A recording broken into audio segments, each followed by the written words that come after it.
எனக்கு ஞானபீட விருதுன்னு சொல்றாங்க ஐயா. விருது இந்தியாவில் மிகச்சிறந்த எழுத்தாளர்களுக்கு வருடத்துல ஒரு மொழியில ஒரு எழுத்தாளர் கொடுக்கப்படுகின்ற ஒரு விருது ஞானபீட விருது. தமிழ் மொழியில கடைசியாக அதை வாங்கியவர் ஐயா ஜெயகாந்தன் அவர்கள் 2002 ஜெயகாந்தன் ஐயா வாங்கியிருக்கிறாங்க. 2 நூல்கள் தமிழ்ல ஞானபீடம் வாங்கியிருக்கு. ஆனா ஹிந்தியில 11 நூல்கள் வாங்கியிருக்கிறது, கன்னடத்துல 9 நூல்கள் வாங்கியிருக்கிறது, ஒரிசால 4 வாங்கியிருக்கிறது. அப்ப இந்த ஞானபீட நூல்களை மட்டும் நீங்க கூகுள் பண்ணி பாருங்க. இந்தியாவில் இருக்கக்கூடிய எல்லா மொழிகளிலும் இருக்கக்கூடிய மிகச்சிறந்த புத்தகங்கள் 1964க்கு பிறகு எழுதப்பட்ட புத்தகங்கள் வருடத்திற்கு ஒரு விருது அரசு கொடுக்கிறாங்க. அப்ப நம்முடைய குழந்தைக்கு ஒரு மொழியை நாம் எக்ஸ்ட்ரா சொல்லி கொடுக்கறனால, தாய்மொழி இருக்கட்டும், ஆங்கில மொழி இருக்கட்டும், மூன்றாவது ஒரு மொழி படிக்கும் அளவுக்கு பேசும் அளவுக்கு நம்ம சொல்லி கொடுக்கறனால ஐயா, அந்த மொழியில் இருக்கக்கூடிய எல்லா இலக்கியங்களும் இந்த குழந்தை முன்னாடி வந்து நிற்கும். எப்படி நம்முடைய ஐயன் திருவள்ளுவரை நாம படிக்கிறோம், அதுல தெரிஞ்சுக்கிறோம். அதே போல கர்நாடகால குவம்புங்கிற ஒரு ஆள் இருக்காருங்க, அற்புதமான எழுத்தாளர். அத்தனை வாழ்க்கை ரகசியங்கள்லாம் உள்ளே வைத்து சொல்லக்கூடிய ஒரு ஞானபீட விருது வாங்கிய ஒரு மனிதர். அவருடைய நூல்களும் படிப்பதற்கு ஒரு வாழ்க்கை. பிந்திரே என்கின்ற அறிஞர், அவருடைய நூலையும் படிப்பதற்கு ஒரு வாழ்க்கை. ஹிந்தியில் ஒரு புத்தகத்தை எடுத்து அதையும் படிப்பதற்கு ஒரு, ஒரிசால ஒரு புத்தகத்தை ஒடியால் எடுத்து அதையும் படிப்பதற்கு, ஏன் பிரெஞ்சு, ஜெர்மன், எத்தனை அற்புதமான எழுத்தாளர்கள் இருக்கின்றார்கள் அதை படிப்பதற்கு. அதனால் நிச்சயமாக புத்தகம் என்று வந்துவிட்டால் நம்முடைய மொழி என்பது தடையாக இருக்கக்கூடாது என்கின்ற அன்பான வேண்டுகோளையும் உங்களுக்கு வைக்கின்றேன். எவ்வளவு மொழிகள் நமக்கு தெரியுமோ அவ்வளவு நல்லதுங்க ஐயா. மகாகவி பாரதி தன்னுடைய தாய்மொழியை மட்டும் படித்துவிட்டு யாமறிந்த மொழிகளிலே தமிழ் மொழி போல் இனிதாவது எங்கும் இல்லைன்னு அவர் சொல்லிங்க ஐயா. அவருக்கு எழுத படிக்க அற்புதமாக பிரெஞ்சு தெரியும். மகாகவி பாரதிக்கு எழுது படிக்க அற்புதமாக உருது தெரியும். எழுத படிக்க 8 மொழிகள் தெரியும். நாம் எத்தனை இடத்துல 14 மொழிகள்னு சொல்றோம். உறுதியாக அவருக்கு 8 மொழிகள் தெரியும். மிச்ச 6 மொழிகள் பேச தெரிந்திருக்கின்றான். 14 மொழிகள் என்று சொல்லுகின்றோம். இத்தனை மொழிகள் தெரிந்த பிறகு அவர் சொல்லுகின்றார், என்னுடைய தாய்மொழியை போல் எங்கேயும் இல்லை. அதனாலதான் மகாகவி பாரதியை பொறுத்தவரை காசிக்கு சென்றும் அங்கேயும் வாழ முடிந்தது. கல்கட்டால போய் சகோதரி நிவேதிதாவை பார்த்து அங்கேயும் அவரால் வாழ்ந்த முடிந்தது.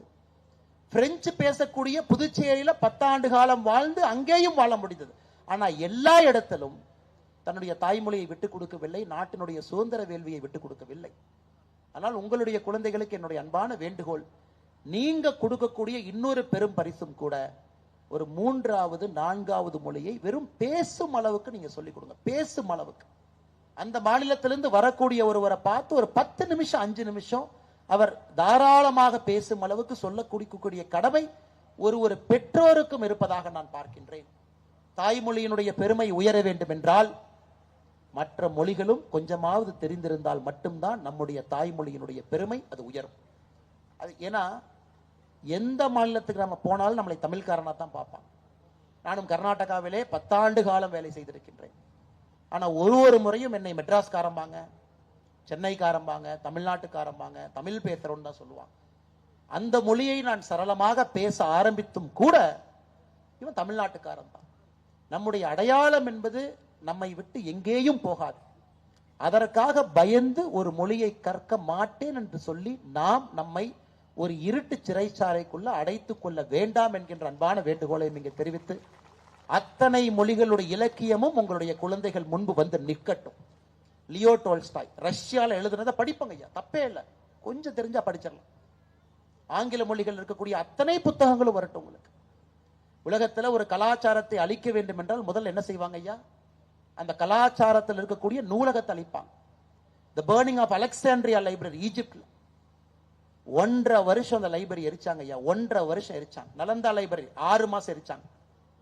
கான்ஸ்டான்டினோப்பிளுடைய லைப்ரரி எரித்து அரபுகளுடைய சரித்திரத்தை மொத்தமா குருசேர்ல எடுத்துட்டாங்க.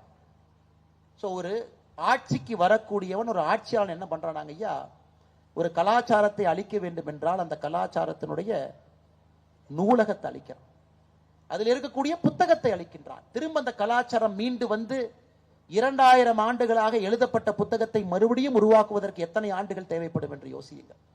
அதனால் நூல்களை வாங்குவோம், வாசிப்போம். அதை படிச்சு முடிச்ச பிறகு நம்ம வீட்டுல சிலந்தி வலையாக கரையானுக்கு மாட்டி அது சாப்பிடாம அதை ஒருத்தருக்கு அன்பான கிஃப்டா கொடுத்துருவோங்க ஐயா, பரிசா கொடுத்துருவோம்.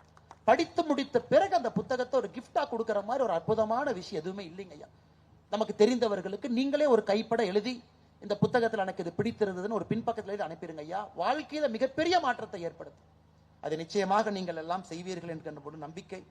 அதே போல 6வது ஆண்டில் இருக்கக்கூடிய வெள்ளகோவில் மகாத்மா காந்தி நற்பணி மன்ற அறக்கட்டளை நடத்தக்கூடிய இந்த புத்தக திருவிழா என்பது வருகின்ற காலத்துல இன்னும் பெரிய ஒரு திருவிழாவாக, புத்தக திருவிழாவுக்கெல்லாம் ஒரு மிகப்பெரிய திருவிழாவாக இங்கே இருக்க வேண்டும். தமிழகத்தில் இருக்கக்கூடிய எல்லா ஆண்டோர்கள் சான்றோர்கள் வெள்ளக்கோவிலை நோக்கி படையெடுக்கணும். அந்த 6 நாட்கள் இங்கே எப்படி ஒரு வசந்த காலத்துல காசி, ஒரு வசந்த காலத்துல காஞ்சி, இது போன்ற பெரும் நகரங்கள் எல்லாம் வசந்த காலத்துல எப்படி அறிஞர்கள் இங்கேயும் அங்கேயும் ஓடிக்கொண்டு அவர்களுடைய விஷயத்தை எல்லாம் பேசுவார்களோ, அதுபோல வெள்ளக்கோவிலும் அறிவு கருவூலமாக ஒரு பெரிய புள்ளியாக தமிழகத்தினுடைய சரித்திரத்தில் இடம்பெற வேண்டும். 6வது ஆண்டு 10வது ஆண்டாக 20வது ஆண்டாக 30வது ஆண்டு காலமாக மாற வேண்டும் என்று சொல்லி பெரியோர்கள் எல்லாம் முன்னறிக்கையில் இருக்கிறாங்க. எல்லா கட்சியை சார்ந்த அற்புதமான தலைவர்கள் இருக்கின்றார்கள். வெள்ளக்கோவிலுக்கு உழைத்தவர்கள் இங்கே இருக்கின்றார்கள். மரியாதைக்குரிய எல்லா தலைவர்களும் எல்லா கட்சியிலிருந்தும் வந்திருக்கின்றார்கள். மரியாதைக்குரிய அனைத்து இந்திய அண்ணா திராவிட முன்னேற்ற கழகத்திலிருந்து, திராவிட முன்னேற்ற கழகத்திலிருந்து, காங்கிரஸ் கட்சியிலிருந்து எல்லா பெரியவங்க இங்க இருக்கிறாங்க. கட்சியெல்லாம் தாண்டி இணைந்து எல்லா அரசியல் தலைவர்களும் இந்த புத்தக திருவிழாவுக்காக ஒன்றாக இணைந்திருக்கின்றார்கள் என்பதே வெள்ளக்கோவில் மக்கள் கொடுத்திருக்கக்கூடிய ஒரு முக்கியமான செய்தி. அதற்கும் உங்களுக்கு இந்த பாராட்டுக்களை தெரிவித்து, முன்னறிக்கையில் இருக்கக்கூடிய தலைவர்களும் கூட சித்தாந்தத்தை எல்லாம் கொஞ்ச நேரம் ஒதுக்கி வைத்துவிட்டு அறிவுக்காக புத்தகத்திற்காக ஒன்றாக இணைந்து மக்களுக்காக வந்திருக்கக்கூடிய எல்லா தலைவர்களுக்கும் இந்த நேரத்தில் என் நெஞ்சார்ந்த நன்றிகளை தெரிவித்து, மேடையின் மீது இருக்கக்கூடிய தலைவர்களுக்கும் நன்றியை தெரிவித்து, வாய்ப்பு கொடுத்த நல்ல உள்ளங்களுக்கும் நன்றியை தெரிவித்து என்னுடைய உரை முடித்துக் கொள்கின்றேன். நன்றி, வணக்கம்.